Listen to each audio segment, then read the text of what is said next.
Welcome back to the Aftermatch with Kirsten Beav. Come for the rugby, stay for the Aftermatch, stay for the box. Shout out to all of you South Africans that are following us. Some are even saying in the comments, geez, there must be more South Africans watching this show than Kiwis. There's a few. A population. You're a big population over there. How many? Yeah, don't throw stats. You got no idea. No idea. Millions. Millions. No shit. Look, we may have a better idea next year because maybe we'll come over there on tour, and that's what a lot are suggesting. We do love Cape Town, so we wouldn't mind a tour of South Africa. Yeah, well, I'm thinking a live podcast on a Sunday afternoon out at a nice quiet bar in Camps Bay, maybe Caprice, something like that might be a nice little option next year. Nice quiet one. A very nice quiet one. Few trees involved. I've tried to go out there for a few quiet Sundays out to the Camps Bay, and it's always unravelled for me. I remember one year we went out there and we literally were best intentions going out there for late lunch, early dinner. and look, I might have been with a crew that was always had rubber arms, but we went out there and we walked in there and the owner that came over to us and had a yarn and said, we're actually having a good tour of South Africa. I think we'd gone 2 from 2. We had a one more game left and it was against the Bulls in Pretoria. And he said, boys, you got the Bulls next week. Do it for us. And like, these are fellow South Africans. I was like, well, we'll try our best. And he's like, yep, do it for us. And then he gives us a bottle of tequila on a Sunday afternoon. And I was like, well, we don't want to be rude, do we? So you had to do it for them. Yeah, we had to do it for them. I think we lost by 3. So, it didn't really work. But, no, that's where I think we'll do our live podcast from next year. Well, if you want us to do a live show from South Africa, let us know in the comments. Like and subscribe. Do what Beav says and get us to 10,000 subscribers. We're nearly there. We're so close to being there. So thank you to each and every one of you that partake every week in the conversations. But for the box, Beav, we've got to give the box credit. Yes. Number 1 in the world. They've now won back-to-back rugby championships for the first time in a very long time. And the way that they celebrated, it seems like it means a lot to them, winning the rugby championship. Yeah, well, I mean, every year, I guess you theme things and you give I guess something to work towards. Well, when you think South Africa being South Africa, they've never gone back to back in 30 years of the competition. It shows what a dominance the All Blacks have had for a long time and consistency. But now, I guess since Rusty has taken them to the 2 World Cups, They've often given you the impression at times that games between the World Cups were take or leave it. You know, if we win some, we lose some, so be it. But certainly since they've got the World Cups out of the way, and I remember when they won in France and building into next year, Rusty said that we have to win the championship. We haven't won that for a long time and what have you. So now they're going back to back. It would mean a lot. And the other thing that the South Africa have been able to do, and I'll use the word luxury because Razor hasn't got this luxury right now, is Rusty's been able to blood 47 players over the rugby championship. Blood and win. Yeah. That is the luxury. Yeah, you know, it's the only word you can use is luxury because people saying this and that player should be getting a chance for the All Blacks. Well, Razor is literally walking a tightrope. So and there have been close games too that have come down to the wire. Yeah, so there's Razor doesn't have that luxury to be able to go, I'll just throw in squad member number 35, give him a start this week. You know, it's the All Blacks after all. We're not just giving out tokens, but Rusty has been able to mix and match his squad, give these guys opportunities. They've all been taking them by and large, and at the same time, I guess build depth. And they all talk about building depth to World Cups, but like to be able to do it and win, that has been the great gift that the Springboks have been able to have this campaign. A couple of blips for them. Yep. And that was Australia. Yep. At Ellis Park, the Mecca, which seems so long ago now. Yes. And Eden Park. When you talk about theming campaigns, we all know that they would have wanted to come to Auckland and beat the All Blacks. They'd renamed it Eden Park. They'd renamed it Eden Park. They did it the week after, to be fair. Yes. But those were the only 2 blips for them from the rugby championship. Yeah, and I think that's to call them blips from the South African point of view would be doing a discredit to the Wallabies in that Ellis Park. The Wallabies were brilliant. They were coming off 3 of the toughest weeks of rugby you can imagine with all those Lions series. And tactically, we harped on about it at the time, the Wallabies were so smart. They literally, for the first time in a long time, even with all the bomb squad and all the rest of it, I thought they ran the box into the ground. And so that's where they can take that from. And I mean, we were absolutely on edge for that Eden Park Test match, and that was just a special. That'll be, although obviously I'm a New Zealander, so I'll be looking at it through my rose-tinted glasses. That will be the moment from the Rugby Championship for me. That day, that whole occasion and evening at Eden Park, that was special. Really? Yeah. That was it for you? Yeah. Just because being a New Zealander, the electricity from about midday in Auckland City, the electricity at Eden Park, the amount of South Africans that were in the stand, I guess the nature of the Test match, it was the start the All Blacks got. It was special. Like, I mean, this whole country, for those from overseas listening, this whole country had circled this Test match as our defining moment because the Eden Park record was on the line, and there's such the build up to it. I mean, Sky had shows that we'd never had before. They were everywhere. We had an hour and a half build up. Well, it's lucky that the All Blacks won that day at Eden Park because it was a burial the week after, and we never lost the Wellington record there. No. So it was a good thing that we did actually secure it. All along, you thought that 4 wins would have won the Rugby Championship. It came down to 2 teams in the end, didn't it? Both sitting on 4 points diff for the first time ever in the Rugby Championship, which again is pretty remarkable when you think how close those 4 teams were. South Africa finished, I think, on plus 57 points diff, and the All Blacks plus 8. Yep. So quite a big Wellington. golf. It was literally Wellington. Wellington was the difference in the end. Absolutely, it was. And I mean, I guess we all saw the pictures of Rusty and his crew in the coach's box at the time, and the cha-hooing.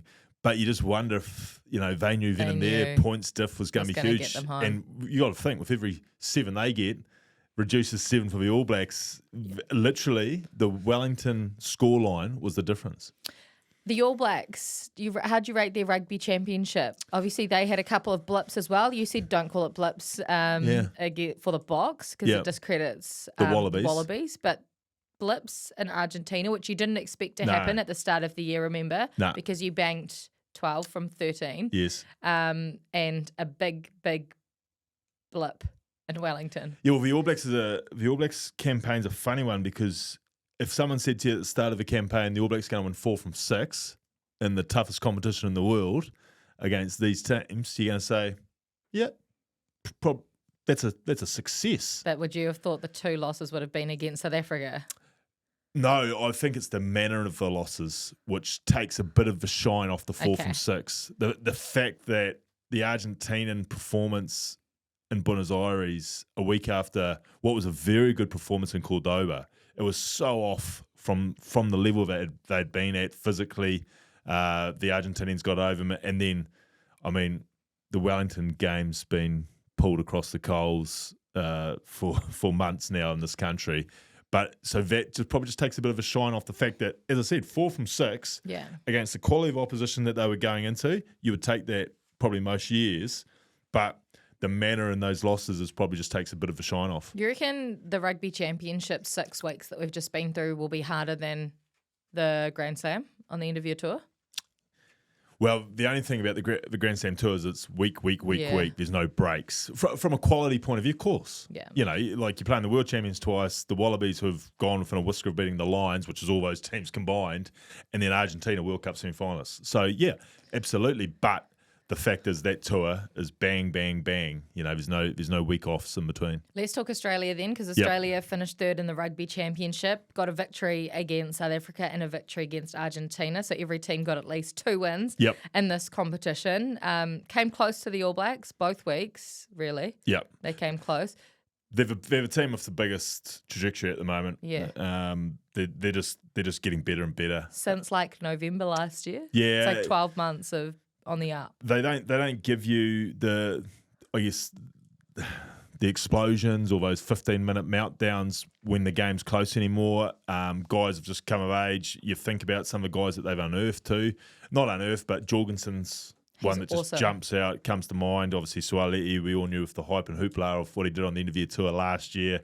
Continues. Iki Tau, who's just about one of my favourites. There's another favourite for you. George Bauer, Iki Tau. Yeah. I bet Chocobatis is going to be mentioned Chocobatis next too. will be mentioned too. So when you look at guys like that, Harry Wilson, and, I guess the solidifying of their front row and the work Mike Cron's done there, they're just continuing to fly. Let me tell you who they've got on the end of your tour. Go on. Tell me if they bank How many for you? How many we're banking? Japan, Banked. Italy, Banked. England. I'm banking. Oh, that'll be the hardest. That'll be probably. great. That'll be a great day. cracker, especially after what happened last time around. Ireland, Good tour. Big Great tour. finish. great tour for them. Big finish. Woo. 3. Not banking. France, Oh, so France to England, play. Ireland, France. Oh, 4. So they bank 4. Yep. They're on the up. If they bank 4 on that end of your tour, still with 2 years to go until the World Cup, Success. huge momentum going into next year. To be fair, if they get 3, like Massive. first 2 gone, Italy, Japan, banked. And if they can get 1 out of Ireland, England, and France in consecutive weeks, that's a success. Well, for them. they're trying to get into the top 6 in the world because the Rugby World Cup draw happens in December, yes. and you get an easier draw the higher up the world rankings you go. So they have to win as many possible games as they can on the end of your tour, and they know this. That England Aussies is such a special sporting rivalry anyway, so that'll be something else at Twickenham. So I mean, that could set them up if they can get that one. That would set them up, but there'll be a little bit of feeling in that after the Lions and all the rest of it. Okay, what about Argentina? What about your Chocobares? What Yes. about your Montoyas? Carreras. Who did we start off with in that 10 jersey? The youngster who you thought he could lead Argentina to the promised land. You saw him live. Well, funny enough, he's not young. Is he not? No, I found out he's 28. I thought he was a kid. No, he's 28. We just haven't seen him. Obviously, he's been behind Sanchez and the like. So, no, I think overall they'll think of some what ifs, I reckon. When you think particularly that game in Townsville, Yeah. that was there, they had it. Yeah. You know, and so all of a sudden that changes their whole campaign. In saying that, I still feel it's their best campaign as far as they were in the hunt, you know, and they haven't been in the hunt before. So Philippe Contamponi, one of the great men, also a good man in an aftermatch, cursed. He's got them going well. Yeah. And you just think, again, there's a few humps that they need to sort of jump. But I just think if they can contest a rugby championship to the final weekends, that's sort of going to bode well for World Cups coming forward. Yeah, so even though they're finished 4th, because they're getting incredible competition in the Rugby Championship, and it's a shame that they won't get this next year. No. They won't get this a year out from the World Cup. They need this because this Yes. is great for them heading into the World Cup. Yeah, and the thing with them at World Cups is they've still got to get over being just that team that's the nuisance value, you know, the semi-finalists, but are they going to get past the semi-final? Probably not. They've just got to somehow get a trigger in there, and I think they're starting to get there with some of their back play that takes them from being, yep, they'll be thereabouts, quarterfinals, yep, semi-finals possibly, but something that says, right, that they could go to a World Cup and win it. And that's where I think Philippe and the coaching crew is probably, you know, that's their whole goal at the moment. They've got to somehow take them to that level. Okay, well, we're actually going to name our team of the Rugby Championship. Yes. We're going to name a 15. You've cast your eyes. You've been at matches live, both in New Zealand and Argentina. You've been up at all hours of the night, Yes. scalping, writing down names, Yes. crossing names off. Yep. So I have. And who's so, had a big tick in the front row for you? and so before you get into the comment section, know No, that please get into the comments. I travelled to Cordoba just because I wanted to pick this team accurately. Okay, so bear that in mind. The aftermatch. The aftermatch got on its bike and we got to Cordoba for this. Team of the Rugby Championship. Yeah, well, it's an interesting one. And can I say, before I name it, Oh, here we go. very few guys probably put in 6 out of 6 performances. Did anyone? So you've got to think the performances that they did put in, the high echelon ones, that they carry weight here. Okay. So give it to us. Okay, so up front, we have got the Ox and Dutoit as our props. Okay. Had to be from... You've gone South Africa. I've gone South Africa because you could go as far to say the South African scrum still, it's won World Cups before, it might just have won championships too now.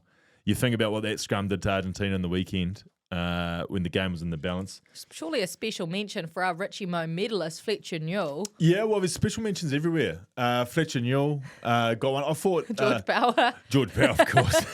I thought De Groot really started to get back to his best as well. So special mentions there.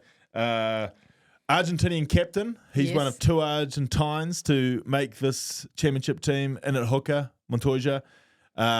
Wonderful player, wonderful leader. Obviously, straight away, I'm going to be getting people screaming. Saying, Saying, hold on. Where's Marks? Where's Cody Taylor? 2 absolute world champions, class X. So it's a very hot field. But I felt the Argentinians have had a great campaign, and Montoya's been at the centre of it all. Big minutes too, that guy. Huge minutes. I was going to say. Like, barely comes off. Barely comes off for a hooker. The locks, for me, tough field, but I've gone Eben and I've gone Tupovai. I know that'll upset the great Kevin Peterson from England / South Africa. Did he stop his hollering hoop player after that? I think he went harder the following week, but no. So obviously Eben's Eben, and Tupo, he just carried on. Big loss for the All Huge Blacks on the loss. end of your tour then. Huge loss. And I know that we've got the men to replace him. Yeah. But intimidation factor, everything. Yeah, no, he's certainly blossoming into absolute world class.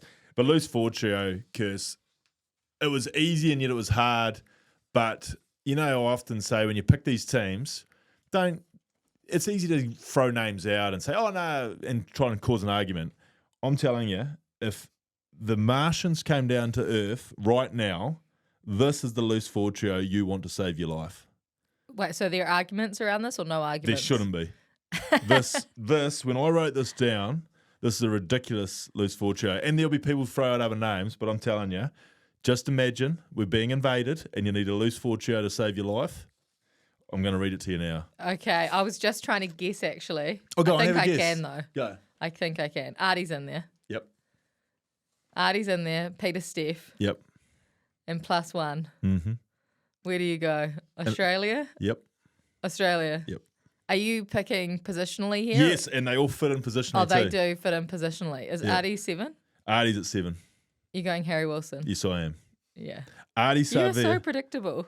Well, I'm just I'm sick of people just throwing out names. When, Who would they throw out? Oh, they'd throw names out. Who? Sia, obviously. Yeah. He'd be Wonderful one that against the All Blacks. would come into consideration. McRae would come into consideration, you know, but McRae was enormous for Australia. enormous. And Pablo would get thrown out. beat the All Blacks in. Yes. And where do we play them? BA. BA was where they won. But yeah, Artie at 7, Peter Steph at 6, Harry Wilson at 8. Lock me in for a World 15 now. That is my loose forward trio. Okay, the Martians are coming down The and those Martians three are are coming. going to save you. They're going to save us. You don't like that analogy? No, no, I love it. Yeah, you got I love it. You've got to you got to put some heat This on is it. because there's going to be some Invasions. No. there's going to be some comments. There There's is going to gonna be be. some comments. Halfback. Halfback. This will probably spark a few, but I'm going to give it to a Kiwi who only played 2 games. Yeah. But because of the level of his 2 games, I didn't think you could go anywhere else, and that's Cam Roigard. Yeah, Cam was massive. Yep. But And I'd argue the South African, Reinhardt, yeah. very good as well. And yep, I expect some heat from there. But I'm just saying the ceiling of those performances from Roigard, particularly Eden Park. The ceiling. He isn't. No, as in how high his But performance we're was. judging him on right now, No, not no, his no. ceiling. Yeah, okay, bad choice of words. He was a 12 out of 10 in Eden Park. Yeah. No other halfback got close to a 12 out of 10 this year. So he's 12 out of 10. Some guy that did get close to 12 out of 10 is Sasha. He's going to be partnering Roigard in the Yes. team of the championship. Get this team a Barbar's fixture. Get them to play the Lions, you reckon? Lions. Get them to play the Lions. Don't start. That's just clickbait. You're about clickbait. On the wings now, Colby obviously lock in. Wait, how close did anyone else come to Sasha? How close who was second choice if not Sasha? Oh, it'd be Bodie. So Marnie didn't get a look in? Well, you can't have 2 from the same team. You can, if they're the 2 best. I'm just asking who was Well, 1, 2, 3. It'd go Bodie, Carreras. Okay. Got Yep. some good 10s. Great in the Rugby 10s in the Rugby Championship. Right? Yeah, if you're a budding young 10, a couple of guys to really analyse and follow. Okay, so your first 5, Sasha, Feinberg, Yes. Nomazulu. And then my wings were tough actually because a lot have had moments, and we're going to leave out a fan favourite here on Black Magic Leroy Carter. tackle. So Leroy gets so many honourable mentions. But if I was to pick a rugby championship team, Yes. I'm going to go Cheslin, obviously. Yes.